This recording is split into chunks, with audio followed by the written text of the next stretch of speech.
This is the Shandra Higheagle Mysteries Books 4 through 6 by Paty Jager, narrated by Ann M. Thompson. This box set includes 3 titles: Murderous Secrets, Killer Descent, Reservation Revenge. Murderous Secrets, Book 4 in the Shandra Higheagle Mystery Series, written by Paty Jager, narrated by Ann M. Thompson. Chapter 1. Shandra Higheagle sat up in bed. Her heart raced, and her mind replayed the dream in vivid detail.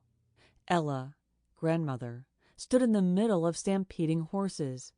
Her long, bony finger pointed at a mangled body on the ground. Shandra wanted to turn her eyes from the sight, but the hat with the beaded hatband on the ground next to the mangled body brought a feeling of safety and love that eased her lonely soul. The wind shrieked. Chandra's gaze flashed to her grandmother. Tears trickled down Ella's cheeks. The horses stopped and all circled the body, their muzzles pointed inward to her father. Chandra scrubbed her face with her hands. She'd had this same dream every night for the last week. Finding the truth behind her father's death was the only way she'd ever have a good night's sleep and relieve her mind.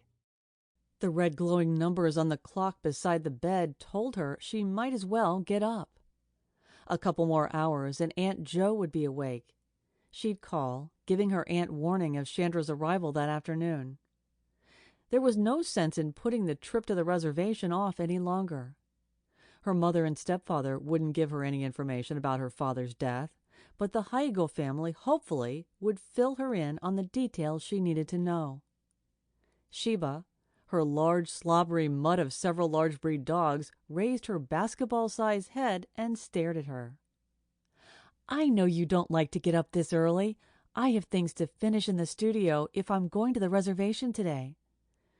Chandra slipped her feet into fuzzy slippers and wandered out of her bedroom. A deep sigh and thud in the room behind her tipped her lips into a smile.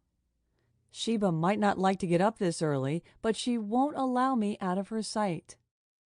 Chandra continued through the great room, glancing at the laptop she'd left open on the heavy wood coffee table.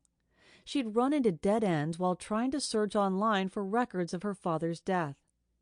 On the way to the kitchen, her gaze landed on a photo of her father on the bookcase. He was holding up a large belt buckle and grinning. Her heart stirred, remembering those same hands holding her and whispering in her ear that life was a mystery. Sample complete. Ready to continue?